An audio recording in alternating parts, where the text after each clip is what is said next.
Sinasabi dito, mga kapatid, hindi na kailangang isulat ko pa sa inyo kung kailan magaganap ang mga bagay na ito. Sapagkat alam na ninyo na ang pagdating ng araw ng Panginoon ay tulad ng pagdating ng magnanakaw sa gabi. So, dito guys, binibigyan tayo ng warning the Lord or nire-remind tayo each and every day na anytime ay pwede nang bumalik ang Panginoon Jesus Christ. Anytime is the rapture. Anytime pwedeng mangyari na ang rapture. So, anytime pwede kang mawala sa mundo, pwede kang tanggalan ng hininga ng Panginoon Jesus Christ, kaya wala talagang may pagmamayabang ang tao. Kapag sinasabi ng mga tao, tiwasay at panatag ang lahat, biglang darating ang kapahamakan. Yun nga, ang sinasabi dito guys, when people says, tahimik, gano'n, no? Walang gulo, something gano'n. At very kampante sila, then biglang darating yung paguluhan ngayon, kapahamakan. So, hindi sila makakaiwas sapagkat ang pagdating nito ay tulad ng pagsumpong ng sakit ng tiyan ng isang babaeng manganganak. So, great tribulation. So, we're already living in a great tribulation, guys. Before and after the rapture. Pero ang iba, ang paniniwala nila, wala pa tayo sa great tribulation. But based from the revelation of the Lord Jesus Christ, it was already revealed that we are already living in a great tribulation or living in the last days. And yun nga guys, katulad ng pagbabalik ni Lord, hindi na po siya magtatagal. So hindi na magtatagal ang pagbabalik ni Lord. Anytime pwede na siyang, bigla siyang darating. So, ngunit wala na kayo sa kadiliman. So, ikaw na Christian ka, nakipag-isa ka na kay Lord Jesus Christ, you are transformed, no, by the power of the Holy Spirit. Dapat hindi lang by name, but by deeds. But by deeds, by thoughts, and by words. At kahit yung mga actions po natin, no, yung mga tono ng pananalita po natin, na we must see to it na hindi po tayo nakakapanakit ng kapwa. Kasi kapag nakapanakit ka ng kapwa, ang luha ng taong nasaktan na yan, ay pupunta po yan magsusumbong kay Lord Jesus Christ, and the Lord will take revenge. Because the Lord Jesus Christ says, vengeance is mine. So, ngunit wala na kayo sa kadiliman, so ayaw ni Lord na talaga magpatuloy ka sa paggawa o paglalakad sa maling mga gawa. Yung mga paggawa ng kasamaan o kasalanan. So, iwasan na po yan. Mga kapatid, kaya hindi kayo mabibigla sa araw na iyon na darating na parang magnanakaw. So, yun nga po, darating yung Panginoon na parang magnanakaw. Hindi mo nalalaman na ikaw pala yung ninanakawan na o darating palang magnanakaw at biglang mawasak na. Diba? Wawasakin ang mundo sa pamamagitan ng mga disasters, no? Yung mga binanggit ni Lord ng mga punishment sa Bible, guys. So, kayong lahat ay kabilang sa panig ng liwanag, sa panig ng araw, hindi sa panig ng gabi o ng dilim. Kaya tigilan na daw dapat ang paggawa ng kasamaan. Para naman daw ay makapaghanda ka sa darating, sa pagdating ng Panginoon Jesus Christ. So, yun nga. Kaya nga kailangan tayo'y manatiling gising, laging handa. Ibig sabihin po, every now and then, no, kasi hindi natin alam na nagkakamali, nagkakasala tayo. So, we have to repent, no, sa ating mga five senses, sa ating mata, no, especially sa isip. Kasi, ito ay battleground natin guys dito. Yung isip natin ay battleground. Naglalaban-laban ng tama at mali. Yun. At yun yung gusto ng Lord Jesus Christ na maging alerto po tayo sa lahat ng ating gagawin. Kaya nga kailangan tayo manatiling gising, laging handa at malinaw ang isip at di tulad ng iba. So ayaw ng Lord Jesus Christ na patamlay-tamlay ka, pa-easy-easy ka, pampante ka masyado just because you're a Christian. Save ka na, hindi ka na talaga mawawala sa kamay ng Panginoon Jesus Christ. May mga Christian na lukewarm, may mga Christian na pakitang tao lang. Pinapakita nila by name na sila Christian, but by deeds, hindi sila ganun, guys. So, sa Lord Jesus Christ, nare-refine talaga ni Lord ang tao araw-araw sa pamamagitan ng pagsubok. At dahil sa pagsubok talagang nare-reveal kung anong tunay talagang pagkatao ng isang tao, kung anong tunay niyang pagkatao, kung anong klase siyang Christian. Kung anong status niya sa spiritual sa Panginoon Jesus Christ, kung siya ba ay, ang foundation ba niya ay si Lord Jesus Christ, or yung sarili lang niya yung parang naging Diyos niya, or parang nag-base lang siya on his or her own understanding. Parang gano'n. So, hindi tayo pinili ng Diyos upang bagsakan ang kanyang puot, because the final judgment was not really made for humans. Ito ay ginawa para sa mga fallen angels, no? Para sa final judgment, final na pagparusa para kay Satanas. At dahil ayaw ni Satanas na sila lang mapupunta sa impyerno sa dagat-dagatang apoy, guys, so sila po ay naghihila ng mga kaluluwa o mga tao na nagpagamit din, like mga taong sumasamba sa mga Diyos-Diyosan, sa ibang mga Diyos na hindi kilala, at mga nagpa-practice ng witchcraft, yung mga taong sumasangguni sa mga espiritista, no, may mga manggagamot pa talaga na pumupunta sa sementeryo just to ask for power of healing, para makapag-execute sila for power of healing. So, napapansin natin ngayon, guys, na mas madami nagkakasakit. No, hindi lang dahil neglect nila yung sarili nilang kalusugan, pero yun nga, talagang kumikilos din ang witchcraft. So, mas powerful ang witchcraft nowadays because we're living in the last days. At alam ni Satan that his time is almost up. So gusto na Lord Jesus Christ na maging alerto tayo and be ready. At maging observant tayo sa ating mga paligid. No? Kasi hindi natin alam, nakakasalamuhan natin, mga witch pala. So yung mga na-encounter, nakakausap mo ay witch pala. Pero sa paningin mo ay may sakit lang siya or kung ano siya, akala mo normal lang, pero hindi pala. So, ganun ang ginagawa ng mga witch. Pumapasok sila sa mga churches, nag-spread sila ng, di ba, kaka-attend lang ng church, tapos nag-speaking in tongues. So, hindi nila alam na yung speaking in tongues na yun ay hindi pala galing sa Diyos. No? Kaya hindi makapag-interpret din ng tao dahil hindi galing sa Diyos yung speaking in tongues. So, ganyan yung mangyayari sa mga tao. Hindi nila alam na nag-cast na pala ng spell. At ang nangyayari, guys, ang mga nasa church ay nahaluan sila ng poison na information dahil sa speaking in tongues na yun. So, the Lord prefer na mas maintindihan ng mga tao nakakarinig sa'yo na kung ano yung mga binabanggit mo or sinasabi mo. So, yung speaking in tongues niya, it's pretty useless kung hindi ka naman makakapag-share sa tao at hindi niya maintindihan kung ano sinasabi mo. So, kadalasan sa mga taong may ganyang gift ay pinagyayabang nila. Akala nila they're very close to God dahil may speaking in tongues sila.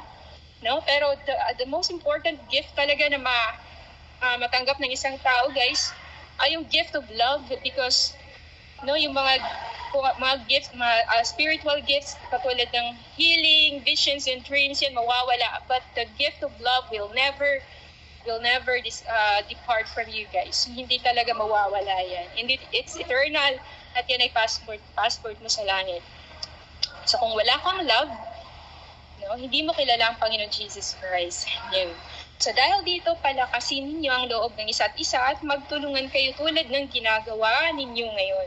So gusto ni Lord from the beginning till the end, magtulungan na mag-encourage, guys. Kasi alam mo guys, great medicine din ang pag-encourage ng kapwa, lalong-lalo na yung mga down. Yung mga wala ng pag-asa, the Lord wants them na ma-encourage din sila, guys. Yun. So mga kapatid, ipinapakiusap namin. Kaya yung mga nagpakahirap sa pamamahala at pagtuturo sa inyo alang-alang sa Panginoon. So just because, guys, very familiar kayo sa isang church leaders, sa isang servant, ay parang isisihin nyo na lang din, di ba?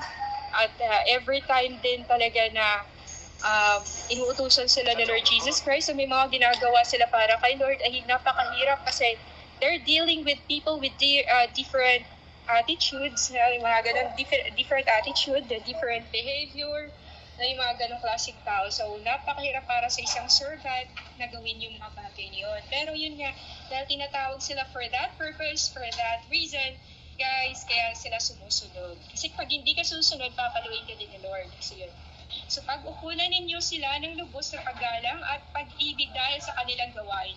So, we have to love the church leaders, so yung mga itinalaga na Lord Jesus Christ, at wag lang silang gawing very, talaga, yung VIP.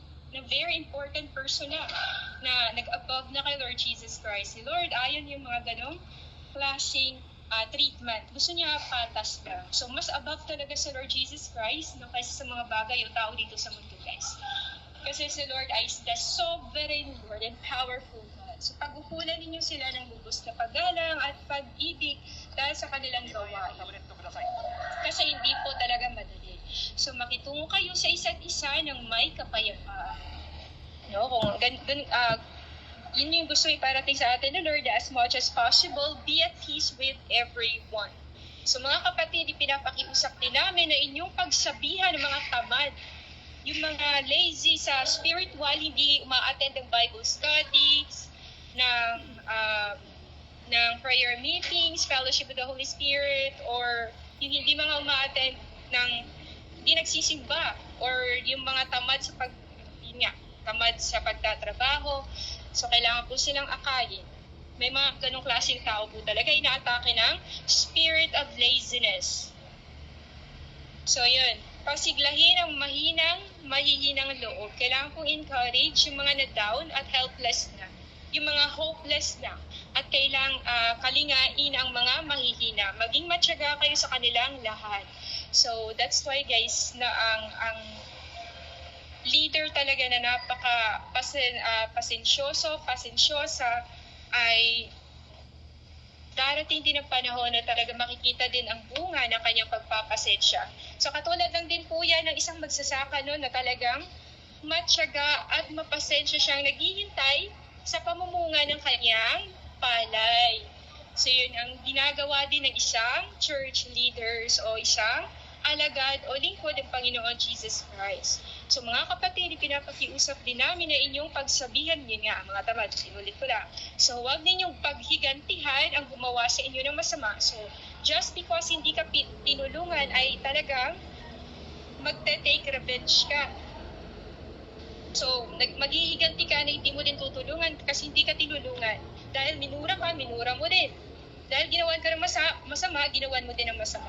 So ano bang reward yung matatanggap mo kung katulad ka ng mga hintil, no? Ganyan yung ginagawa nila. Magpatuloy kayo sa paggawa ng mabuti sa isa't isa at sa lahat. So, do good, not because gusto mo ma-praise or gusto mo talaga na i-praise ka ng mga tao na ang bait-bait niya, ganito, ganyan. No? So, you do good because you want the Lord Jesus Christ to be glorified. Magalak kayong lagi, palagi kayong manalangin at pagpasalamat kayo sa Diyos sa lahat ng pagkakataon. So we must be always grateful and thankful for all of the blessings that the Lord Jesus Christ showered upon us. Gusto ng Lord Jesus Christ na hindi tayo yung reklamador, mahilig magreklamo, wala ganito, walang ganyan, masakit ang katawan, etc. Kasi ayaw ng Lord Jesus Christ ng mareklamo. So the more kang magre-reklamo, the more kang mahihirapan dahil ganyan ang ginagawa ng Lord Jesus Christ sa mga Israelita noong unang panahon, guys, na madaming mga nagreklamo kaya pinapatay niya sa disyerto, no? Kinakagat ng ahas at kung ano-ano pang mga reason bakit sila namatay o pinatay doon sa disyerto. Hinayaang mamatay. So pangit po ang mareklamo. So, sa panahon ngayon, hindi na natin kailangan na maarte tayo, guys. Kailangan natin talaga yung maging simpleng tao lang tayo. So, palagi kayong manalangin, magalak kayong lagi, be happy. Hindi naman be happy na worldly, kundi be joyful. Palagi kayong manalangin at magpasalamat kayo sa Diyos sa lahat ng pagkakataon. Sapagkat ito ang kalooban ng Diyos para sa inyong pakikipag-isa kay Kristo Jesus. So, huwag din yung hadlangan ng Espiritu Santo because the Lord Jesus Christ, Holy Spirit, will surely grieve kung siya ay ina-against. Paano ba yung sabihin sa Tagalog? Basta pag nag-a-against ka or parang hinahadlangan mo yung mga gustong gawin ng Espiritu sa'yo, ng Panginoon, hindi ka po talaga mag-grow spiritually kapag ganun po ang ginagawa. Kasi it's by the power of the Holy Spirit na ang tao ay lalago sa spiritual. And if you don't have the Holy Spirit in your heart, sa buhay mo, then you are a dead Christian. mga ganun po. Christian by name ka lang. O hindi ka na talaga Christian kasi wala namang Holy Spirit na gagabay sa'yo, magre-remind sa'yo. It's by the power of the Holy Spirit din na mamunga po tayo. And so the Lord Jesus Christ wants us to acknowledge the Holy Spirit every now and then and talk to the Holy Spirit like nasa puso siya. Because a lot of people na nagpa-pray na parang malayo sa Lord Jesus Christ. So the further you think that the Lord Jesus Christ is above, the further din si Lord Jesus Christ na malayo din po. Mas lalo siyang naging malayo. So, makikipag-usap daw po kay Lord Jesus Christ na nasa puso siya. So, kausapin, acknowledge ang Holy Spirit na nasa sayo. Kasi lahat ng tao ay binigyan ng a piece of Spirit of Lord Jesus Christ para makapag-connect. And tinitingnan din Lord Jesus Christ ang ating puso because it is in the heart that the Holy Spirit of God will live. So, yun. Naway lubusan kayong gawing banal ng Diyos na siyang nagbibigay ng kapayapaan. No? Dahil sa Holy Spirit na Lord, di ba si Lord Jesus Christ ay Prince of Peace, and it's only by the power of the Lord Jesus Christ no, na magkakaroon tayo ng peace. Hindi po yan maibigay ng mundo katulad ng sinasabi ng salita ng Lord Jesus Christ. At naway panatilihin niyang walang kapintasan ng buo ninyong katauhan, ang espiritu, kaluluwa at katawan. So ito yung sinasabi na ang ating katawan ay composed of body, soul, and spirit. So mababasa po natin yan sa 1 Thessalonians verse 23. No? Kung yung katawan po natin ay composed, ang katawan po natin, no? Yung sarili natin, may katawan tayo, may soul and spirit. Spirit will go back to the throne of the Lord Jesus Christ after po mamatay ang tao, tapos yung soul will face the throne of God para i-judge. And yung ating katawan ng lupa ay babalik sa lupa, syempre. So hanggang sa pagparito ng ating Panginoong Jesus, tapat ang tumawag sa inyo at gagawin niya ito. Mga kapatid, ipanalangin din ninyo kami. So ipanalangin niyo din guys ang bawat isa, panalangin niyo din ako guys, at yung mga taong may sakit, syempre, at yung mga taong naghihirap, mga taong mga pina-persecute, mga Christians, at ang Israel, syempre, na bayan ng Panginoon Jesus Christ. Batiin ninyo ang lahat ng mga mananampalataya bilang mga minamahal na kapatid kay Kristo.